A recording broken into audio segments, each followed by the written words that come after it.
నా సేవకుడు జనుల దోషమును తన్ను తాను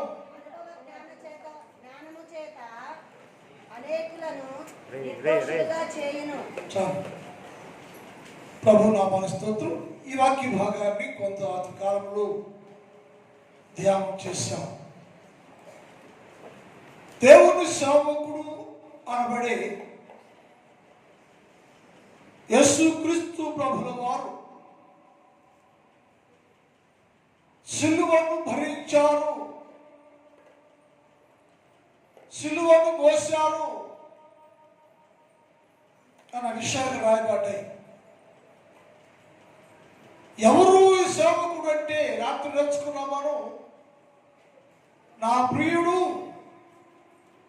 నేను ఏర్పాటు చేసుకున్నవాడు, ఎన్నుకున్నవాడు.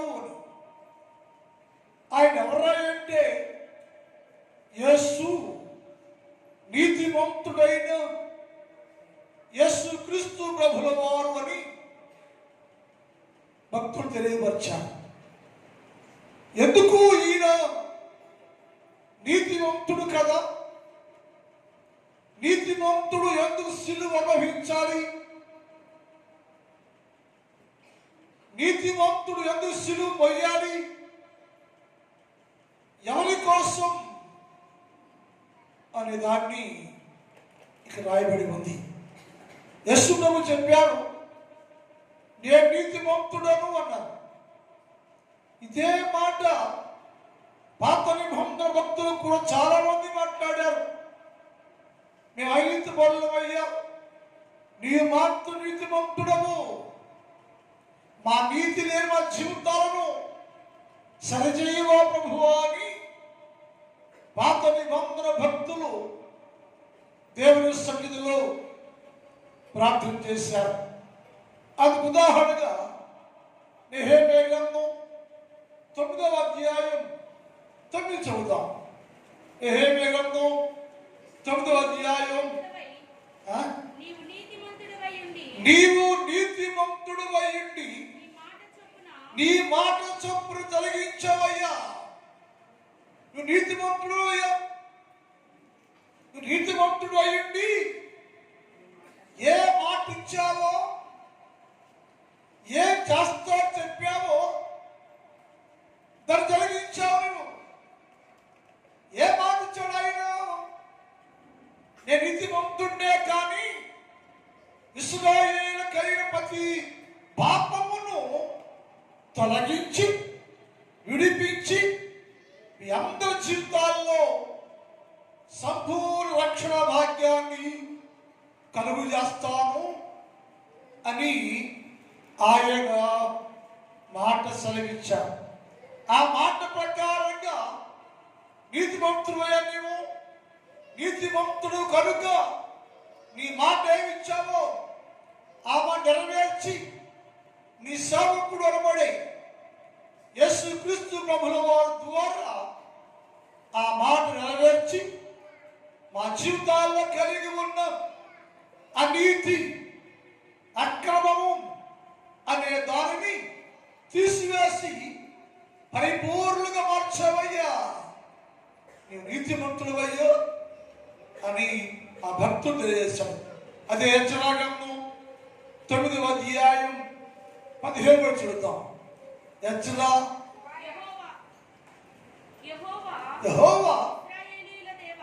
యెహోవా ఇశ్రాయేలీయుల దేవా, నీవు నీతిమంతుడవయ్యా. రాత్రి ఏమన్నా మాట విన్నా మా పౌలు గారు మాట్లాడు. నీవు అబ్రహాము దేవుడము, యాకోబు దేవుడము, ఇస్సాకు దేవుడము, ఇశ్రాయేలు దేవుడము, నీ పేరు యేసు, నీతిమంతుడయ్యా అని చెప్పారు ఆయన. ఈయన అంటున్నాడు, దేవా చదువు, యెహోవా ఇశ్రాయేలు దేవా, నీవు నీతిమంతుడు ఉన్నావయ్యా. అందువల్లనే నీవు నేటి దినముల్లో నేను ఉన్నట్లుగా, మేము ఉన్నట్లుగా మేము నిన్ను అన్ని విషయాల్లో నీ ముందు నిలిచి ఉన్నాము. చిత్తగించుము. మేము నీ సన్నిధిని అపరాధులుగా ఉన్నామయ్యా. ఈ కనపడకోకుండా నీవు మా అపరాధాలను మా పాపాలను నీ భుజము చేసుకుని నీ సేవకుడు అనబడే యేసుక్రీస్తు ప్రభువు వారి ద్వారా మీరే ప్రభువా మా పాపాలను భరించవయ్యా. మమ్మల్ని అందరినీ సన్నిధిలో నిలిచి ఉండే గొప్ప అవకాశమును భాగ్యమును కలుగు చేసావయ్యా. ఎందుకంటే నీవే నీతిమంతుడువయ్యా. ఈ భూలోకంలో ఎవరు నీతిమంతులు లేడయ్యా. ఇశ్రాయేలులే కానీ మానవులే కానీ ఏ మనుషులు నీతిమంతులు కాదయ్యా. అందరూ అనీతి పరులే. మా అనీతి నీతి లేని జీవితాలు నీ రాజ్యానికి రావడానికి ఆటంకంగా ఉన్నప్పుడు ఇశ్రాయేలు దేవో మా దేవో నీవయ్యా మమ్మల్ని అందరినీ నీ రాజ్యములో ప్రవేశించేవారుగా నీతి కలిగిన వారిగా. మాకు నీతి లేదు, నియమము లేదు, నీతి లేని జీవితాలు జీవిస్తున్న మా జీవితాల్లో నీతి అనుగ్రహించి నీతిమంతులు చేసి మమ్మల్ని రాజ్య వారసులు చేయాలని నీతిమంతుడబడే నీ సేవకుడు అయిన నీవు నీతిమంతుడు అయ్యా. నీతిమంతుడైన మీరు మమ్మల్ని అందరినీ నీతిమంతులుగా చేసి నీ సన్నిధిలో నిలబెట్టుకోవటానికి నిలిచి ఉండే గొప్ప ధన్యత ఎవరుంటారు దేవుని సన్నిధిలో? నీతిమంతులే ఉంటారు. సన్నిధి అంటే పరలోక రాజ్యములో పరలోక రాజ్యము దేవుని సమ్ముఖం నుంచి ఉంటుంది. ఎవరై అంటే నీతిమంతులు మాత్రమే. అందుకని ప్రతి మనుషుడు నీతిమంతుడు కావాలి అని నీతిమంతుడైన సేవకుడు మనందరి అనీతి తీసివేసి నీతిమంతులు మార్చడానికి ఆయన సిలువను భరించను. అందుకే అది మాట్లాడదు. నాకు ఆపాం. మరి ఎక్కడ ఆపాం? 1 యోహాను పత్రిక 2:1 అన్నాడు, ఆయన మనకున్నాడు. ఆయన ఉన్నాడయ్యో, ఆ నీతిమంతుడయ్యా, మనకు ధైర్యం ఉందయ్యా. అందరూ పాపంలో ఉంటే, లోకంలో ఉంటే, నీతి లేని వారిగా ఉంటే మనందరి మనకు మన ఉత్తరవాది అనబడే నీతిమంతుడు అనబడే యేసుక్రీస్తు ప్రభుల వారు మనకున్నాడు, మన పక్షంగా ఉన్నాడు. ఎందుకయ్యా అంటే నీతి లేని నిన్ను, నీతి లేని జీవించిన నిన్ను అనీతి పరుడుగా జీవిస్తున్న మానవ లోకాన్ని మనుషులందరినీ నీతివంతులు చేయడానికి నీతివంతుడైన యేసుక్రీస్తు ప్రభుల వారు ఉత్తరవాది అనుకున్నాడయ్యా. ఆయన మాత్రం నిన్ను నీతిమంతులు చేయాలని, నిన్ను నీతిమంతులుగా చేయాలని, నీతిమంతులు మార్చాలని, ఆయనతో కూడా సమానముగా పరలోక రాజ్యములో నివసింప చేయాలని ఆ నీతిమంతుడు అనబడే దేవుని సేవకుడు అనబడే యేసుక్రీస్తు ప్రభుల వారు నీ పక్షముగా నిలిచి ఉన్నాడు. ఆయన ఉత్తరవాది. నీకయ్యో భయపడవలసిన లేదు. అందుకే అన్నాడు, నా సేవకుడు అయిన నీతిమంతుడు అయిన నా సేవకుడు మీ అందరి పాపాన్ని భరిస్తున్నాడయ్యో.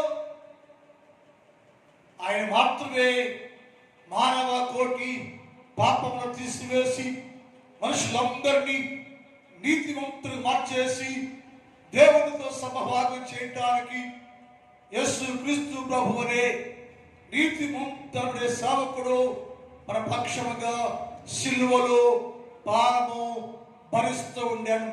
ఎందుకంటే నిన్ను నీతిమంతుడుగా చెయ్యాలని, మనందరం నీతిమంతులుగా ఉండాలని. 1వ పేతురు పత్రిక 3వ అధ్యాయం 18వ వచనం. 1వ పేతురు పత్రిక 3వ అధ్యాయం 18వ వచనం. ఏలయనగా మనలను గమనించాలి. ఏలయనగా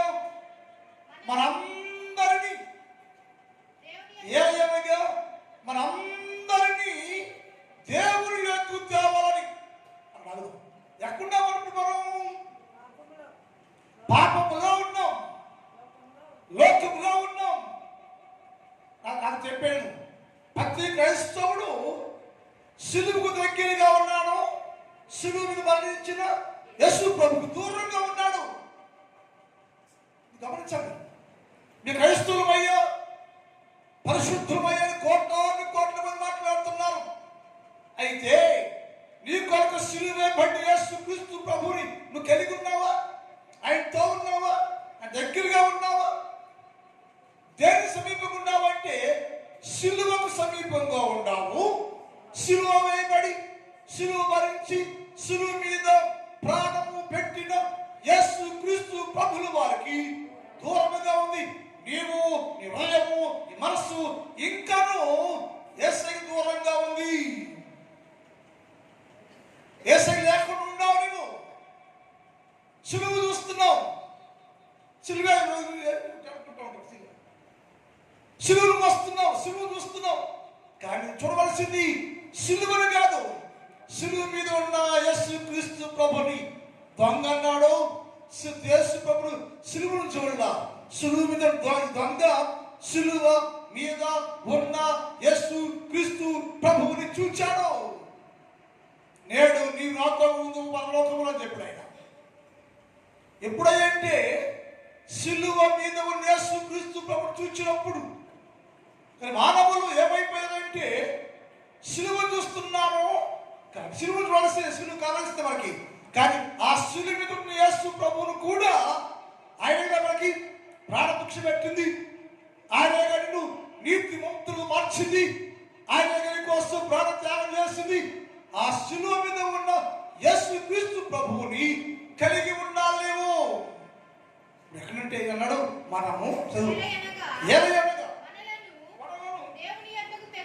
యేసు క్రీస్తు ప్రభువు దూరంగా ఉన్న వారిని, సిలువకు దగ్గరగా ఉండి యేసు క్రీస్తు ప్రభుల వారికి దూరంగా ఉన్నటువంటి వారందరినీ, మనలను దేవుని యొద్దకు తెచ్చుటకు, దేవుని యొద్దకు తేవటానికి అనీతిమంతులు, నీతి లేని మానవాళి ఎవరయ్యా దేవుని దూరంగా ఉంటారు? యేసయ్య ఎవరున్నారై ఉన్నవారు ఎవరయ్యా అంటే అనీతి పరులు, అంటే నీతి లేని వారు. నీతి లేని వారు, యేసు దూరంగా ఉన్నవారు, యేసు క్రీస్తు ప్రభువును సేవించలేని వారు, యేసు క్రీస్తు ప్రభువుల వరకు సిలువలో ప్రాణం త్యాగం చేసినా కానీ ఇంతవరకు యేసయ్య లేకుండా, రక్షణే లేకుండా, మారు మనసే లేకుండా యేసు క్రీస్తు ప్రభు దూరంగా ఉండి ఆ నీతి పరులుగా ఉంటున్నావే, అలాంటి వాటితో మాట్లాడుతున్నాడు. మనందరము అనీతి మంతుల మనలను నీతిమంతుడైన క్రీస్తు శరీర విషయములో గమనించాలి. ఎవరి కోసం అంటే సిలువ వేయబడింది ఆయన. అనీతిమంతులు యేసు క్రీస్తు ప్రభు దూరంగా ఉన్నవారు, ఇంకా లోకంలోనే ఉన్నవారు. వయసైపోతుంది, వందలు వచ్చినాయి, ఎన్నో సిలువ ధ్యాన కూటాలు ఉన్నాం మనం. ఒక్కరు కూడా నిజంగా యేసు క్రీస్తు ప్రభుని తెలుసుకొని ఆ నీతిలో నుంచి నీతిలోకి మార్చబడి వచ్చిన వారు ఎవరు కూడా లేరు. అలాంటి వారితో అన్నాడు, మనందరము దేవుని ఎదుగు తేవటానికి అనీతి పరులైన మనుషులందరి కోసం నీతిమంతుడు అనబడే దేవుని సేవకుడైన యేసు క్రీస్తు ప్రభుల వారు శరీర విషయంలో చంపబడి, ఆత్మ విషయంలో బ్రతికించబడి, పాపం విషయంలో ఒక్కసారే చనిపోయి బ్రతికించను. నీతి లేకుండా అనీతి పరులుగా జీవిస్తున్న వాళ్ళందరినీ కూడా బ్రతికించి నీతిమంతులుగా చేసి, నీతిమంతులుగా మార్చి దేవుని రాజ్య సంపద చేయాలని సిలువ మీద నీతిమంతుడు అనబడే సేవకుడైన యేసు క్రీస్తు ప్రభుల వారు మనందరి నిమిత్తము మనలను దేవుని ఎదుగు తేవాలని సిలువకు దూరంగా ఏసైకి దగ్గరికి లేకుండా జీవిస్తున్న మనుషులందరినీ నిన్ను ఈ శిలువ ధ్యానము ద్వారా యేసుక్రీస్తు ప్రభు దగ్గరికి తేవాలని ఆయన అనీతి పరులైన నీకోసం నీతిమంతుడబడే యేసుక్రీస్తు ప్రభుల వారు చంపబడెను, శిలువలో ప్రాణం పెట్టెను, శిలువలో బలైపోయాను, ఆయన బతికాడు. నిన్ను కూడా దేవుని రాజ్యంలో సంబంధిగా చేయడానికి ఆయన నీతిమంతుడబడే యేసుక్రీస్తు ప్రభుల వారు గొప్ప త్యాగాన్ని జరిగించాడని లేఖనాల్లో రాయబడింది. క్రైస్తవులారా, దేవుని పిల్లలారా, ఎన్నో ఏళ్ళకి మనం ఈ శిలువ యాగంలో పాల్గొంటున్నాం, శిలువ ధ్యానం చేస్తున్నాం. మనం ఇప్పుడు యేసుక్రీస్తు దగ్గరగా ఉన్నట్ట, సమీపంగా ఉన్నట్ట, దూరంగా ఉన్నట్ట? ఈ వాక్యం ఉంది, దూరంగా ఉన్న వాళ్ళందరినీ సమీపస్తులు చేయడానికి, అనీతి పనుల నిన్ను నీతిమంతులు చేయడానికి యేసుక్రీస్తు ప్రభువు వారు మాత్రమే శిలువలో చనిపోయాను అని గ్రహించాలి మనం. అయ్యో, నాకు నీతి లేదు, అనీతిమంతుడు నేను, యేసయ్య దూరంగా ఉంటున్నాను, నేను నన్ను దేవునితో దగ్గర తీసుకురావాలని, నన్ను దేవుని రాజ్య సంబంధంగా చెయ్యాలని నా సేవకుడైన యేసుక్రీస్తు ప్రభువు వారు నా కోసమే శిలువలో చంపబడి బతికించబడి నాకు మార్గాన్ని ఏర్పాటు చేశాడు. ఆయన శిలువ యాగములో నేను పాల్గొని ఆయనతో కూడా ఉండాలని ఆలోచన కలిగి వారుగా ఉండాలని వాక్యం రాయబడి మరొక మాట చదువుతాం. అందరూ తెలిసిన మాట 2వ కొరింథీ పత్రిక 5వ అధ్యాయం 21 చదువుతాం. అందరూ తెలిసిన వాక్యం ఇది. ఎందుకనగా దేవుని నీతి అవ్వాలట. మనం అంటే ఎందుకు అయ్యాలి? ఆయన సేవకుడు యేసుక్రీస్తు ప్రభుల వారు శిలువలో చంపబడ్డాడు, శిలువ వేయబడ్డాడు, శిలువలో మరణించాడు.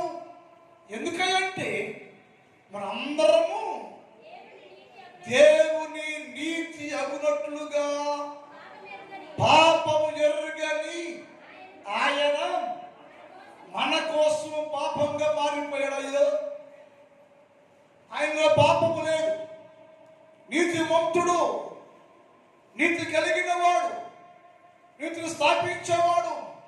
ఇశ్రాయేలు దేవో, నీవే నీతిమంతుడమయ్యని చాటి చెప్పబడినటువంటి గొప్ప దేవుడు ఏమయ్యాడంటే నీ కోసం నిన్ను దేవునితో దేవుని తీసుకురావటం కోసం ఆయన నీ పాపమును భరించాడు. ఆ వాక్యంలో చక్కని అర్థం ఉంటుంది. రోజుతో వాక్యం మనం చదవను. ఎందుకనగా మనం ఆయన యందు దేవుని నీతి ఎదునట్లుగా పాపము జరగని ఆయనను మన కోసము పాపముగా మార్చేశాం. మారిపోయాడు ఆయన. ఒకరు మనం ఏసై కనబడితే ఎందుకయ్యా ఏసై యారో రోజులు చచ్చిపోయావా అంటే నీకోసమేనయ్యా. నువ్వు పాపంలో ఉండవు, నీతులు లేకుండా నిన్ను నీతిమంతులు మార్చాలని నేను సిలువలో ఈ కొరకు చనిపోయారయ్యా, దేవుని దగ్గర చేర్చాలని అని యేసయ్య మాట్లాడు. ఎందుకయ్యా ఆయన సేవకుడు అనబడే యేసుక్రీస్తు ప్రభుల వారు సిలువలో బలైపోయారంటే ఒకటి నిన్ను నీతిమంతులుగా మార్చాలని, నిన్ను దేవుని దగ్గరికి తీసుకురావాలని, నీతిమంతులు చెయ్యాలని. ఒక నీతిమంతుడు అనీతిమంతులుగా మారిపోయి నీ కొరకు సిలువలో త్యాగము చేశాడని అక్కడ రాయబడి ఉంది. రెండో చెప్పుడైనా ఎందుకయ్యా నీ సేవకుడైనా యస్సు అనేది సేవకుడు సిలువ వేయబడ్డాడు, చంపబడ్డాడంటే చెప్పాడు. ఒకటేమో నిన్ను నీతిమంతులు చేయాలని అన్నాడు. రెండోది నీ దోషములు భరించి నువ్వు వైలేకపోతున్నావు. దోషాన్ని నీ దోషం భారమైంది,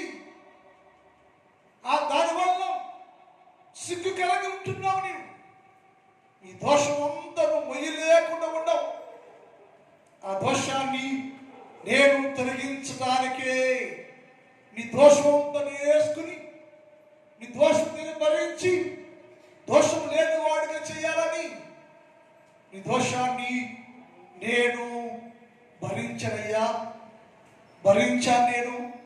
అందుకే హెచ్చల గ్రంథం 9వ అధ్యాయం 6 చెబుతాం. హెచ్చల 9.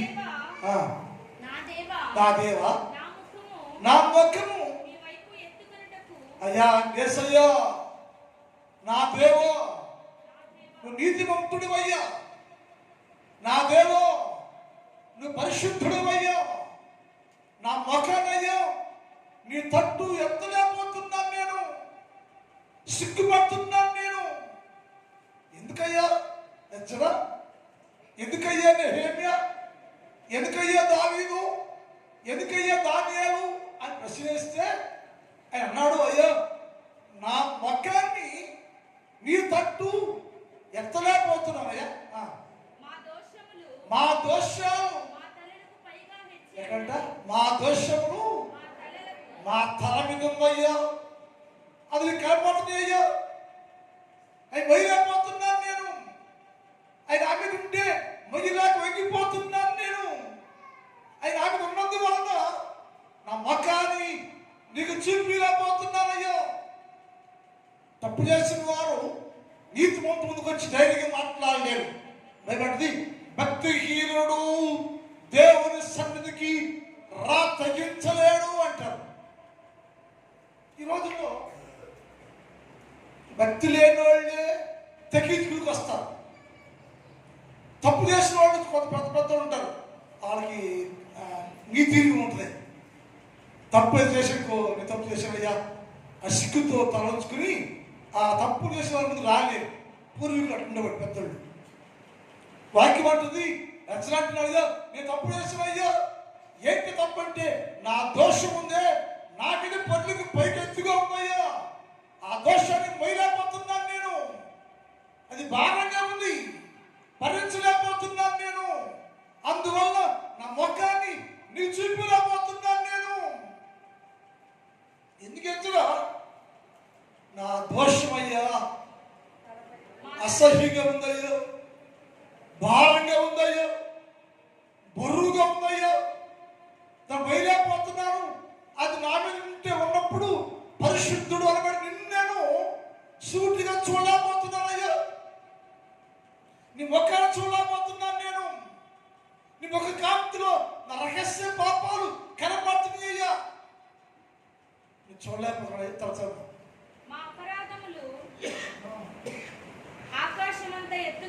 అపరాధములు ఆకాశం ఎత్తుగా ఉన్నవి,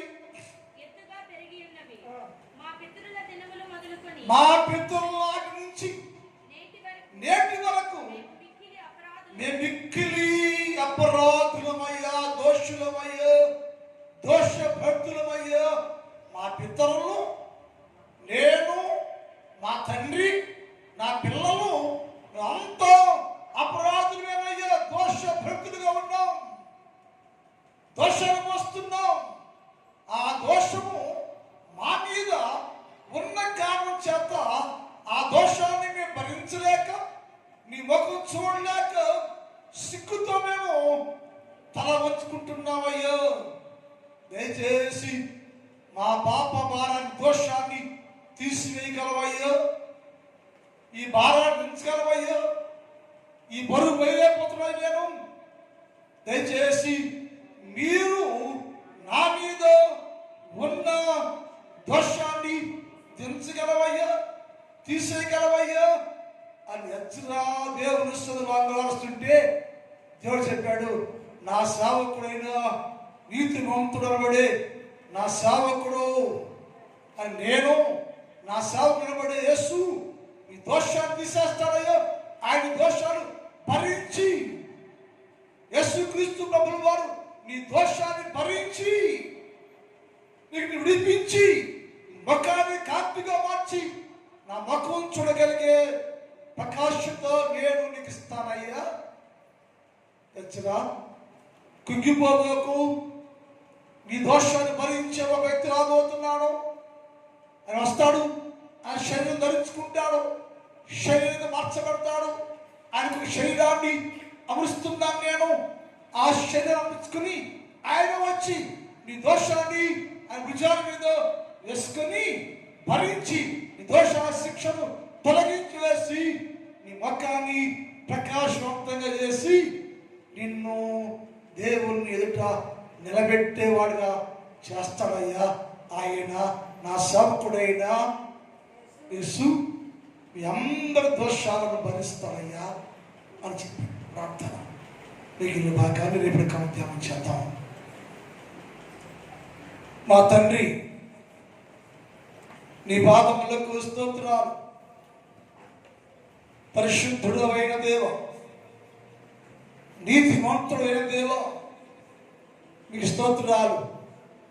ఆ నీతిమంతులు అనబడే మా జీవితాల్లో నుంచి మమ్మల్ని అందరినీ నీతిమంతులుగా చేయాలని మీరు మా పక్షముగా సిలువలో చంపబడ్డారు, నలిగిపోయారు, తిరిగి లేచారు తండ్రి. అది గ్రహించుకొని ఈ సిలువ నా కోసమే, ఈ నన్ను నీతిమంతులుగా చేయాలని నా దేవుడే నా పక్షముగా సిలువలో మరణించడం గ్రహించుకొని నీలో జీవించే భాగ్యత చేయ. ఈ రాత్రి కాలంలో ఈ స్థలంలో మోకరించిన ప్రతి బిడ్డను దర్శించండి, దీవించండి, ఆశీర్వదించండి. చిన్నవారు, పెద్దవారు, స్త్రీలు, పురుషులు, యవనస్తులు, వృద్ధులు, అనేకమైన స్థలంలో తండ్రి ప్రతి ఒక్కరూ నేను అనీతివంతుడయ్యో, ఈ అనీతివంతుడు నా కోసం నేను సిలువలో ప్రాణ త్యాగము చేశారయ్యని గ్రహించే భాగ్యం చేయ. నా సంఘాన్ని దర్శించండి, నా సంఘంలో ప్రతి కుటుంబాన్ని దీవించండి. ఏ కుటుంబానికి ఏది తక్కువ చేయకుండా సహాయం చేయండి. వ్యవసాయం చేస్తున్న ప్రతి వ్యవసాయదారుడు మంచి పంటలు పుచ్చుకోవడానికి సహాయం చేయండి. మరి పొలాలను దీవించండి, ఆశీర్వదించండి.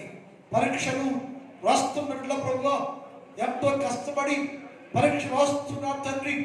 ప్రతి బిడ్డయ్య ప్రతి సబ్జెక్టులో ఫస్ట్ ర్యాంకులో పాస్ అవ్వాలి తండ్రి.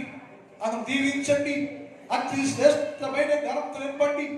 ప్రతి విద్యార్థి పరీక్షలో విజయాలు సాధించే భాగ్యం చేయండి. రాత్రి స్థలంలో ఉన్న ప్రతి బిడ్డను దీవించి ఆశీర్వదించి పంపించమని యేసు వారి పరిశుద్ధ నామములో ప్రార్థిస్తున్నాం తండ్రి. ఇది నిలిచిపడదామండి. రేపు నుంచి ఉపవాస ప్రార్థనలు, రేపు 10:30 గంటలకి ప్రార్థన ఉంటుంది. దయచేసి అంత సిద్ధపడి రావాలని మనవి.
తండ్రి దేవుని ప్రేమ, కుమారుడు యేసుక్రీస్తు వారి కృప, పరిశుద్ధాత్మ దేవుని యొక్క నిత్య సహవాసం ఇప్పుడు ఎప్పుడు ఎల్లప్పుడు సదాకాలము అందరి తోడై ఉండును గాక. ఆమేన్.